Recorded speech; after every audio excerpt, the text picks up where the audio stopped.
경기도 외곽 작은 동네, 저 멀리 산자락이 보이는 골목길 끝에 낡은 간판 하나가 매달려 있습니다. 동우 구두방이라 쓰인 그 간판은 수십 년의 세월을 품은 듯 빛바랜 모습이었죠. 손동우 할아버지는 여든을 앞둔 나이에도 매일 아침 6시면 어김없이 가게 문을 열었습니다. 손길 하나하나에 정성이 담긴 구두 관리는 동네 사람들 사이에서 이미 소문이 자자했어요. 동우 씨, 이번에도 잘 부탁드립니다. 단골 손님이 맡긴 낡은 구두를 받아든 손동우의 굵은 손가락이 구두 표면을 쓰다듬었습니다. 주름진 눈가에는 무언가를 살피는 날카로운 시선이 스쳐 지나갔지만 곧 온화한 미소로 바뀌었어요. 걱정 마시고 내일 오세요. 새 것처럼 해놓을 테니까. 손동우는 구두를 작업대에 올려놓고 낡은 의자에 앉았습니다. 붓과 왁스, 천을 꺼내며 그의 손은 마치 오랜 무용수처럼 우아하게 움직였죠. 그 손끝에서 낡은 구두가 다시 생명을 얻는 광경은 마치 마법과도 같았어요. 이곳이 손동우의 세상이었습니다. 작은 구두방은 그의 과거로부터의 도피처이자 마지막 안식처였어요. 창문으로 들어오는 햇살 아래 구두를 닦는 시간만큼은 마음속 어두운 그림자도 잠시 물러갔습니다. 이 구두도 참 많이 걸었네. 혼잣말처럼 중얼거리며 손동우는 깊은 한숨을 내쉬었어요. 구두를 닦는 행위는 단순한 직업이 아니었습니다. 그에게는 일종의 속죄였죠. 남의 신발을 반짝이게 함으로써 자신의 삶에 묻은 얼룩도 조금씩 지워나가고 싶었던 것이었습니다. 벽에 걸린 오래된 흑백 사진 한 장, 군복을 입은 젊은 남자들이 긴장된 표정으로 서 있는 모습이었어요. 손동우는 가끔 그 사진을 오랫동안 바라보곤 했습니다. 누구에게도 말하지 않은 기억, 심장 깊숙이 묻어둔 과거가 그 사진 속에 있었죠. 동우야, 살아 돌아오면 착하게 살자. 그날 밤 임무 출발 전 전우의 말이 아직도 귓가에 맴돌았습니다. 손동우는 살아 돌아왔고 약속대로 착하게 살고자 했어요. 북에서의 임무 돌아오지 못한 전우들, 모든 것을 뒤로하고 구두방을 열었습니다. 30년이 넘는 세월 동안 그는 단 한 번도 자신의 과거를 입 밖에 꺼낸 적이 없었죠.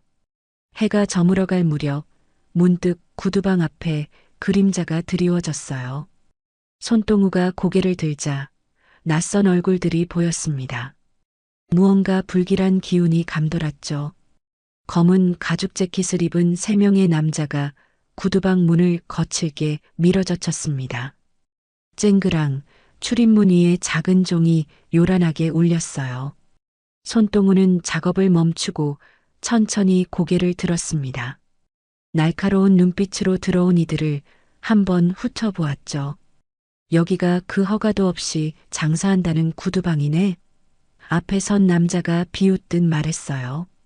삐죽 솟은 머리에 얼굴 한쪽엔 흉터가 있었습니다. 손동우는 묵묵히 구두를 닦던 손을 멈추고 천천히 일어났어요. 무슨 일로 오셨습니까? 담담한 목소리였지만 그의 등줄기는 이미 긴장으로 곧게 펴져 있었습니다. 이 동네는 우리 마두식 형님 구역이야. 장사하려면 자릿세를 내야지. 상식 아니야? 흉터 남자는 작업대 위에 놓인 공구들을 손가락으로 건드리며 말했죠. 그때였습니다. 구두방 안쪽 문이 열리며 3명의 노인이 나왔어요. 손동우의 전우들이었습니다. 오랜만에 만나 옛 이야기를 나누던 참이었죠. 동우야, 무슨 일이야? 그중 한 명이 물었습니다. 조폭들은 갑자기 나타난 노인들을 보고 잠시 당황한 기색이었어요. 그러나 곧 비웃음을 지었습니다. 할아버지들도 많네. 경로당인 줄 알았네. 손동우는 전우들을 향해 고개를 살짝 저었어요. 상황을 악화시키고 싶지 않았던 겁니다. 별일 아닙니다. 동네 청년들이 인사하러 왔을 뿐이죠. 하지만 이미 전우들의 눈빛이 변해 있었습니다. 세월은 그들의 몸을 늙게 했을지언정 그 본능만큼은 무디게 하지 못했어요. 북파 공작원 출신의 그들에게 위협은 본능적으로 감지되는 것이었죠. 청년들, 나이 드신 분들께 그런 태도가 아니지. 가장 나이 많은 전우가 한 걸음 앞으로 나섰습니다. 그의 목소리는 부드러웠지만 눈빛만큼은 차갑게 빛났어요. 흉터 남자가 코웃음을 치며 다가왔습니다. 할아버지, 그냥 좋게 말할 때 자릿세나 내시죠. 안 그러면 그의 말이 채 끝나기도 전에 상황은 급변했어요. 전우 중 한 명이 번개처럼 손을 뻗어 흉터 남자의 손목을 붙잡았고 다른 한 명은 순식간에 나머지 두 조폭의 뒤로 돌아가 있었습니다. 너무나 숙련된 동작이었기에 조폭들은 무슨 일이 일어났는지 깨닫기도 전에 제압당했죠. 뭐야 이거? 흉터 남자가 소리쳤어요. 그러나 그의 손목은 이미 노인의 손아귀에 단단히 붙잡혀 있었습니다. 젊은이, 우리 친구를 건드리지 마. 전우가 나지막이 말했어요. 여기서 얌전히 나가면 오늘 일은 없던 걸로 하지. 조폭들은 공포에 질린 눈빛으로 서로를 바라보다가 겨우 풀려난 순간 허둥지둥 구두방을 빠져나갔습니다. 문을 나서며 흉터 남자가 뒤돌아보며 소리쳤어요. 두고 봐. 이거 마두식 형님이 알면. 문이 닫히고 침묵이 흘렀습니다. 손동우는 깊은 한숨을 내쉬었어요. 괜한 일을 만들었군. 전우 중 한 명이 손동우의 어깨를 토닥였습니다. 어차피 언젠가는 일어날 일이었어. 너무 오래 숨어 지냈잖아, 동우야. 손동우는 창밖을 바라보았습니다. 평온했던 일상에 균열이 생기는 소리가 들리는 듯 했어요. 다음 날 아침 손동우는 평소보다 이른 시각에 구두방 문을 열었습니다. 밤새 뒤척이며 잠을 이루지 못했어요. 어제의 사건이 마음에 걸렸기 때문이죠. 창문을 닦으며 거리를 살폈습니다. 아침 공기는 차갑고 맑았지만 손동우의 가슴 한켠은 불안감으로 무거웠어요. 괜한 일을 만들었어. 손동우는 중얼거리며 구두관리 도구들을 정리했습니다. 오래전 북파 공작원 시절 그는 위험한 상황에서도 침착함을 잃지 않았던 사람이었죠. 하지만 지금은 달랐어요. 평화로운 삶에 익숙해진 그에게 어제의 작은 충돌은 오랜 시간 묻어두었던 본능을 일깨우는 계기가 되었습니다. 정오가 되자 구두방 앞에 검은색 고급 승용차 한 대가 멈춰 섰어요.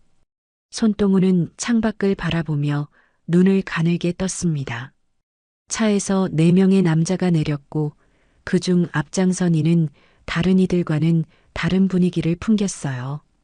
정장 차림의 날카로운 눈매, 50대 중반으로 보이는 그 남자는 분명 보통 사람이 아니었습니다. 문이 거칠게 열렸어요.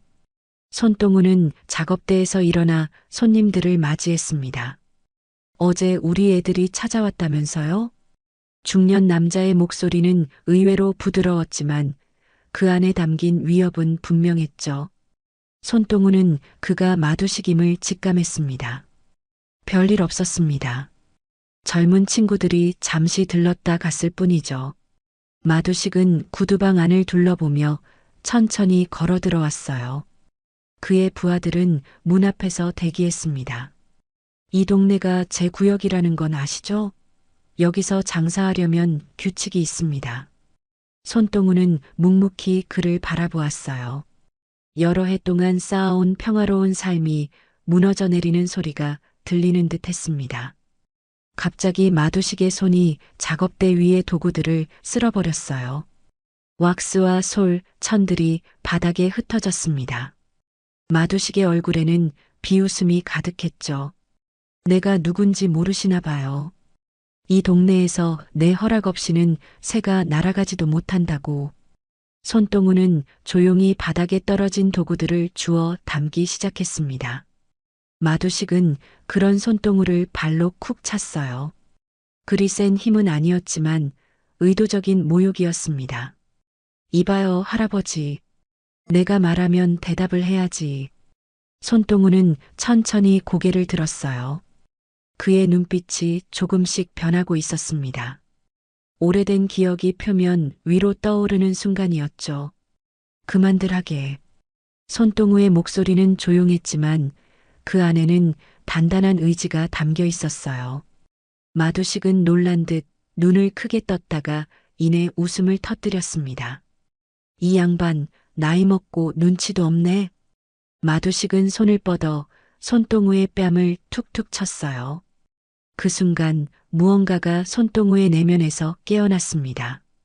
수십 년간 억눌러온 본능, 살아남기 위해 훈련받았던 그 날카로운 감각이 되살아났어요. 그의 눈빛이 순식간에 달라졌습니다. 마두식도 그 변화를 감지했는지 한 걸음 물러섰어요. 잠시 공기가 얼어붙는 듯한 긴장감이 흘렀습니다. 하지만 마두식은 곧 자신의 위치를 되찾듯 목소리를 높였어요. 내일까지 자릿세 가져오라고. 안 그러면 이 구두방 문 닫게 될 줄 알아. 마두식이 떠나고 난 후 손동우는 무너진 작업대를 바라보며 깊은 숨을 몰아쉬었습니다. 구두방 안은 엉망이 되어 있었어요. 왁스통은 깨져 바닥에 검은 얼룩을 만들었고 정성껏 모아둔 도구들은 흩어져 있었습니다. 하지만 더 큰 상처는 손동우의 마음속에 있었죠. 착하게 살자고 했는데 손동우는 떨리는 손으로 바닥에 떨어진 구두소를 집어들었습니다. 30년 넘게 지켜온 평화로운 삶이 순식간에 위협받고 있었어요. 그동안 지나온 세월이 주마등처럼 스쳐 지나갔습니다. 북에서의 임무 돌아오지 못한 전우들, 그리고 그 후 시작된 새로운 삶. 모든 것이 한순간에 무너질 위기에 처했죠. 저녁이 되자 구두방을 찾는 손님도 없었습니다. 소문은 빠르게 퍼지는 법이었어요. 마을 사람들은 이미 마두식의 방문 소식을 들었을 테고 구두방에 얽힌 문제에 휘말리고 싶지 않을 테니까요. 손동우는 구두방 안쪽 작은 방으로 들어갔습니다. 낡은 서랍장 앞에 서서 잠시 망설였어요. 오랫동안 열지 않았던 맨 아래 서랍을 천천히 열었습니다. 그 안에는 오래된 나무 상자가 있었죠. 손동우는 떨리는 손으로 상자를 꺼내 들었습니다. 여기까지 올 줄은 몰랐는데. 상자를 열자 그 안에는 군번줄 하나와 작은 사진 한 장이 들어 있었어요. 사진 속에는 젊은 시절의 손동우와 전우들이 있었습니다. 삶과 죽음의 경계에서 함께 싸웠던 동료들, 그중 반은 이미 세상을 떠났죠. 군번줄을 꺼내 손가락으로 천천히 문질렀습니다. 착하게 살고 싶었습니다. 정말 그랬어요. 유리창에 비친 자신의 모습을 바라보았어요. 여든에 가까운 노인의 모습이지만 그 눈빛만큼은 여전히 예전 그대로였습니다. 세월은 그의 몸은 늙게 했을지언정 내면의 강인함은 지우지 못했죠. 손동우는 결심했습니다. 더 이상 도망치지 않기로 말이에요. 지금까지 참아온 건 살아남기 위해서였고 이젠 지키기 위해 싸워야 할 순간이었습니다. 그의 구두방은 단순한 가게가 아니었어요. 그것은 그의 속죄였고 새로운 삶의 증거였으며 무엇보다 그의 약속이었습니다. 착하게만 살 수는 없더군. 손동우는 군번줄을 목에 걸었습니다. 차가운 금속이 피부에 닿자 오래전 기억들이 선명하게 떠올랐어요. 북파 임무를 수행하던 날들, 목숨을 건 순간들, 그리고 살아남기 위해 해야 했던 모든 일들. 그는 이미 한 번 지옥을 경험한 사람이었습니다. 밤이 깊어졌어요. 손동우는 구두방 불을 끄지 않고 의자에 앉아 창밖을 바라보았습니다. 마두식이 다시 올 것이라는 걸 알았죠. 하지만 이번에는 준비가 되어 있었습니다. 더 이상 도망치지 않을 것이었어요. 새벽녘 손동우는 구두방 안을 정리했습니다. 모든 것을 제자리에 두고 바닥을 깨끗이 닦았어요. 마치 중요한 손님을 맞이하듯 정성을 다했습니다. 그리고는 오래된 구두통 하나를 작업대 위에 올려놓았죠. 그 안에는 과거의 그림자가 담겨 있었습니다. 이제 다시 시작이군. 아침이 밝았습니다. 구두방 앞거리는 평소보다 조용했어요. 마을 사람들은 무언가 분위기를 감지했는지 구두방 주변을 피해 다녔습니다. 가끔 지나가는 이들도 걸음을 재촉했죠. 손동우는 평소와 같이 6시 정각에 가게 문을 열었습니다. 단지 오늘은 구두를 닦지 않았어요. 대신 창가에 앉아 차분히 거리를 바라보고 있었습니다. 정오가 가까워질 무렵 멀리서 차 소리가 들려왔어요. 손동우는 미동도 없이 그 소리에 귀를 기울였습니다. 30년 전 그는 소리만으로 적의 위치를 파악할 수 있는 사람이었죠. 그 감각은 여전히 살아 있었어요. 검은 승용차 세대가 구두방 앞에 멈춰 섰습니다. 10명이 넘는 사람들이 차에서 내렸어요. 앞장선 이는 역시 마두식이었습니다. 그의 얼굴에는 자신감이 넘쳤죠. 손동우는 천천히 자리에서 일어났습니다. 출입문 옆에 걸려있던 낡은 외투를 꺼내 입었어요. 오늘은 구두를 닦는 날이 아니군. 그 말을 중얼거리며 손동우는 가게 문을 열고 밖으로 나섰습니다. 마두식과 그의 부하들이 양쪽으로 길을 막고 서 있었어요. 마을 사람 몇몇이 멀리서 상황을 지켜보고 있었습니다. 자릿세 준비하셨습니까? 마두식이 비웃듯 물었어요. 손동우는 대답 대신 길 한가운데로 걸어 나왔습니다. 그의 걸음걸이는 더 이상 노인의 것이 아니었어요. 묵직하고 단단한 목적이 분명한 발걸음이었습니다. 마을에서 나가주십시오. 손동우의 목소리는 낮고 단단했어요. 여기서 당신들이 할 일은 없습니다. 마두식의 얼굴에 순간 당혹감이 스쳤지만 곧 크게 웃어제꼈습니다. 할아버지, 귀가 안 들리세요? 여기는 내 구역이라고요. 내 말이 법입니다. 마두식은 부하들을 향해 고개를 끄덕였어요. 2명이 앞으로 나서며 손동우에게 다가왔습니다. 그들의 얼굴에는 여유로운 미소가 있었죠. 늙은 구두장이 하나를 제압하는 건 식은 죽 먹기일 거라 생각했을 테니까요.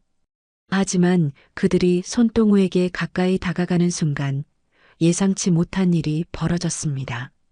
손동우의 움직임이 번개처럼 빨라졌어요. 오른손으로 앞사람의 손목을 잡아채며 동시에 왼발로 무릎을 가격했습니다. 그 사람이 비명을 지르며 쓰러지기도 전에 손동우는 이미 다른 한 명에게 다가가 있었어요. 뭐야, 이거. 혼란스러운 외침과 함께 마두식의 표정이 굳어졌습니다. 그의 부하들이 일제히 손동우를 향해 달려들었어요. 하지만 마치 물 흐르듯 자연스러운 손동우의 움직임 앞에서 그들은 한 명씩 쓰러져 갔습니다. 그것은 화려한 격투 기술이 아니었어요. 살아남기 위해 훈련된 자의 냉철한 움직임, 최소한의 동작으로 최대한의 효과를 내는 치명적인 움직임이었습니다. 순식간에 마두식의 부하 절반이 바닥에 쓰러졌어요. 남은 이들은 겁에 질려 뒷걸음질 쳤습니다. 마두식의 얼굴에서 자신감이 사라졌죠. 대신 공포와 혼란이 자리 잡았어요. 당신, 누구야? 마두식의 목소리가 떨렸습니다. 손동우는 대답 없이 천천히 그에게 다가갔어요. 마두식은 주머니에서 무언가를 꺼내려 했지만 손동우가 그의 앞에 서자 그대로 얼어붙었습니다.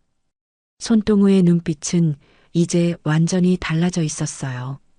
그것은 죽음을 수없이 마주한 자의 눈빛, 그 경계를 넘나든 자의 시선이었습니다. 무릎 꿇어. 손동우의 목소리는 바람처럼 부드러웠지만 그 안에 담긴 위협은 명확했습니다. 마두식은 그 자리에 서서 손동우를 바라보았어요. 그의 눈에는 공포와 함께 분노가 섞여 있었죠. 미쳤나?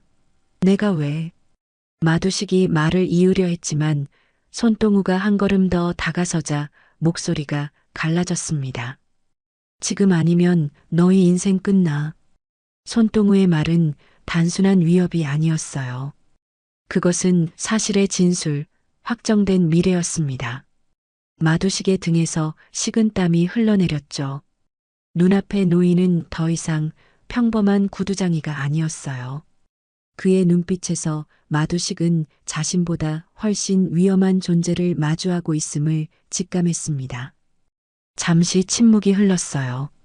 거리에는 긴장감이 가득했고 멀리서 지켜보던 마을 사람들도 숨을 죽였습니다. 마두식의 부하들은 이미 공포에 질려 있었죠. 그중 한 명이 먼저 무릎을 꿇었고 곧이어 다른 이들도 따랐어요. 마두식은 마지막까지 저항하려는 듯 손동우를 노려보았습니다.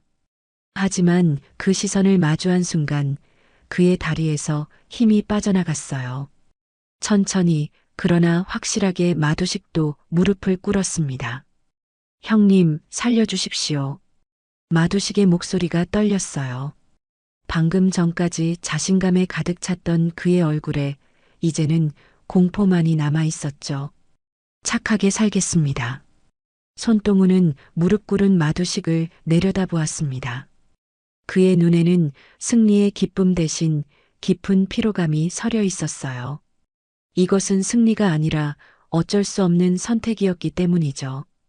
이 마을에 다시는 오지 마라. 손동우의 말은 단호했습니다. 오늘 일도 없었던 것으로 하자. 마두식은 고개를 끄덕였어요. 이제 그의 눈에는 손동우를 향한 경외심마저 깃들어 있었습니다. 떨리는 다리로 일어선 마두식은 부하들을 재촉해 서둘러 차에 올랐어요. 엔진 소리와 함께 검은 차들이 마을을 빠져나갔고 손동우는 그 자리에 홀로 남겨졌습니다. 멀리서 지켜보던 마을 사람들이 조금씩 다가오기 시작했어요. 그들의 눈에는 놀라움과 호기심이 가득했습니다. 오랫동안 이웃이라 생각했던 구두장이의 진짜 모습을 본 것이니까요. 동우 씨, 괜찮으세요? 오랜 단골 손님 중 한 명이 조심스레 물었습니다. 손동우는 느린 숨을 내쉬며 고개를 끄덕였어요. 괜찮습니다. 모두들 걱정해 주셔서 고맙습니다만 평소처럼 지내시면 됩니다. 그의 목소리는 다시 평온한 구두장이의 그곳으로 돌아와 있었죠. 하지만 사람들의 눈에는 이미 다른 존재로 비춰지고 있었습니다. 소문은 빠르게 퍼져나갔어요. 구두방의 손동우 할아버지가 전설의 북파 공작원이었다는 이야기, 혼자서 조폭 우두머리와 그 일당을 물리쳤다는 이야기가 마을 전체에 퍼져나갔습니다. 손동우는 구두방으로 돌아왔어요. 작업대 위에는 아침부터 손질하려던 구두 한 켤레가 놓여 있었습니다. 그는 천천히 앉아 구두소를 집어들었죠. 오랜만에 느껴본 과거의 감각이 아직 손끝에 남아 있었지만 이제 다시 일상으로 돌아가야 했습니다. 착하게 살자고 했는데 손동우는 중얼거리며 구두를 닦기 시작했어요. 그의 손놀림은 여전히 정교하고 부드러웠습니다. 세월이 흘러도 변하지 않는 것들이 있었죠. 사건 이후 일주일이 지났습니다. 구두방 앞에는 평소보다 많은 사람들이 오갔어요. 호기심 어린 시선으로 가게 안을 들여다보는 사람들, 용기를 내어 들어왔다가 구두 하나 맡기고 서둘러 나가는 사람들. 손동우는 그 모든 변화를 묵묵히 지켜보았습니다. 동우 씨, 정말 북파 공작원이었어요? 그 마두식이란 사람, 무릎 꿇리게 했다면서요? 혼자서 10명도 넘는 조폭들을 물리쳤다는 게 정말입니까? 질문은 끊이지 않았지만 손동우는 대답 대신 미소로 넘겼어요. 그는 여전히 구두를 닦고 가죽을 손질하고 새 밑창을 붙이는 일상을 이어갔습니다. 하지만 마을 사람들 사이에서 그의 이야기는 이미 전설이 되어 퍼져나가고 있었죠. 어느 날 오후 낯선 검은 세단 한 대가 구두방 앞에 멈춰 섰습니다. 손동우는 경계하는 눈빛으로 창밖을 바라보았어요. 차에서 내린 것은 정장 차림의 중년 남성이었습니다. 그는 조심스럽게 구두방 문을 열고 들어왔어요. 손동우 선생님이신가요? 그 남자의 태도는 공손했습니다. 손동우는 천천히 고개를 끄덕였어요. 남자는 자신을 소개했습니다. 저는 국가정보원 퇴직자 김철수입니다. 선생님에 관한 이야기를 듣고 한번 찾아뵙고 싶어서 왔습니다. 손동우의 표정이 굳어졌어요. 그가 가장 두려워했던 순간이 왔습니다. 과거가 그를 따라잡은 것이죠. 무슨 일로 오셨는지. 김철수는 잠시 주변을 살피더니 의자에 앉았습니다. 걱정 마십시오. 공식적인 일이 아닙니다. 다만 전설로만 들어왔던 분을 직접 뵙게 되어 영광입니다. 손동우는 놀란 눈빛으로 그를 바라보았어요. 김철수는 목소리를 낮추어 계속 말했습니다. 70년대 북파 공작원 중에서도 유령이라 불리던 분이 아직 살아계시다니. 기록상으로는 이미 전사 처리된 분이신데 말이죠. 손동우의 손이 미세하게 떨렸습니다. 오랫동안 숨겨온 비밀이 드러나는 순간이었어요. 이제 와서 무슨 소용이겠습니까? 손동우가 중얼거렸습니다. 김철수는 고개를 저었어요. 체포하러 온 게 아닙니다. 그저 감사드리러 왔습니다. 우리나라를 위해 목숨을 바쳐 싸우셨던 분께, 그리고 선생님 같은 분들이 있었기에 지금의 대한민국이 있다는 걸 말씀드리고 싶었습니다. 순간 손동우의 눈시울이 붉어졌어요. 수십 년간 아무도 알아주지 않던 희생과 헌신을 처음으로 인정받는 순간이었습니다. 그는 몇 번이고 목을 가다듬었지만 떨리는 목소리를 감출 수 없었어요. 그때는 그저 살아남기 위해 싸웠을 뿐입니다. 나라를 위해서라기보다는 전우들과 함께 돌아오기 위해서였죠. 김철수는 손동우의 손을 잡았습니다. 그 마음이 더 소중합니다. 선생님. 전우애와 생존을 위한 싸움이 결국 우리 모두를 지켜주었으니까요. 두 사람은 오랫동안 이야기를 나누었어요. 손동우는 처음으로 누군가에게 자신의 과거를 털어놓았습니다. 북에서의 임무, 돌아오지 못한 전우들, 그리고 그 후의 살. 모든 이야기가 구두방 안에 흘러넘쳤죠. 이제 마을 사람들 사이에선 제가 영웅이 되어버린 것 같습니다. 손동우가 쓴웃음을 지으며 말했어요. 하지만 저는 그저 구두장이로 남고 싶었는데. 김철수는 이해한다는 듯 고개를 끄덕였습니다. 사람들은 항상 영웅을 원하지만 진짜 영웅은 그저 평범하게 살아가길 원하는 법이죠. 한 달이 지났습니다. 구두방은 다시 평화를 찾았어요.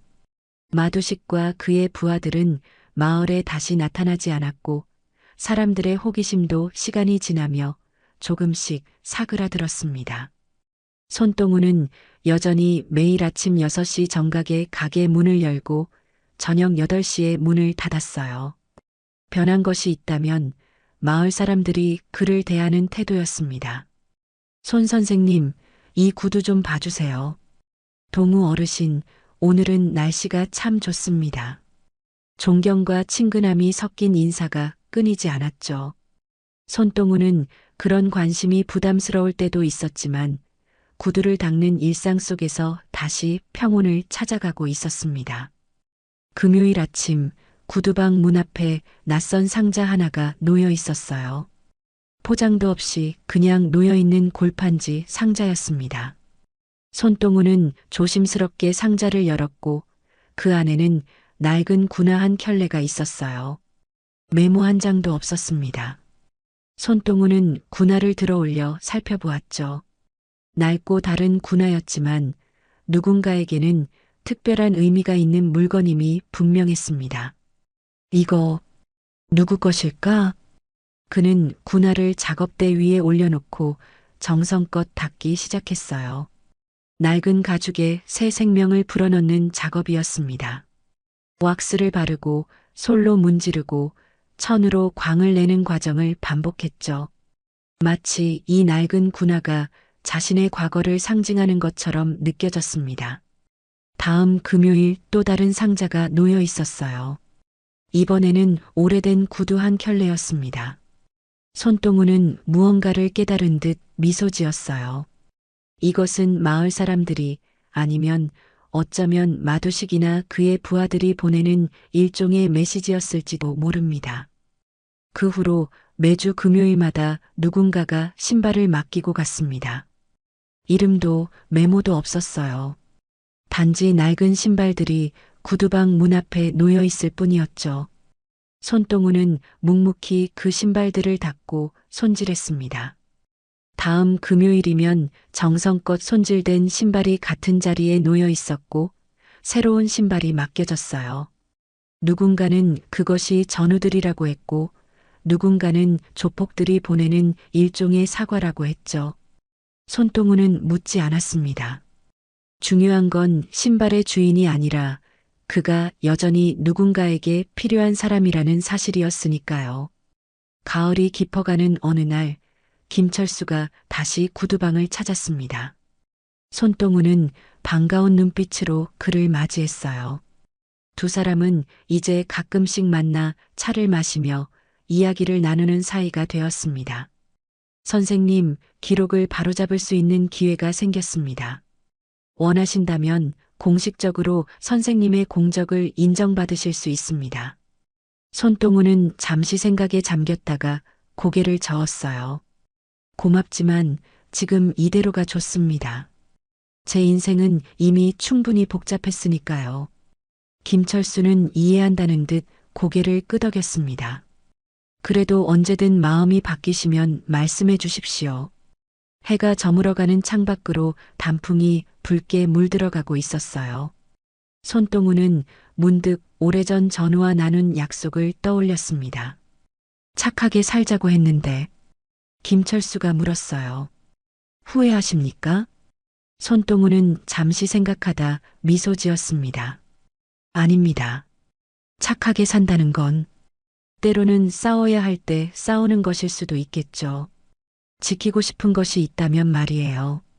저녁이 되고 김철수가 떠난 후 손동우는 구두방 불을 끄지 않고 작업대에 앉았습니다. 오늘도 누군가가 맡긴 구두를 닦으며 그는 혼잣말처럼 중얼거렸어요. 신발은 사람을 말해주지. 그리고 사람도 닦아가며 살아가는 거야. 어둠 속에서 손동우의 손이 부지런히 움직였습니다. 구두를 닦는 소리가 작은 구두방에 울려 퍼졌어요. 과거의 그림자는 여전히 그를 따라다녔지만 이제 그는 더 이상 도망치지 않았습니다.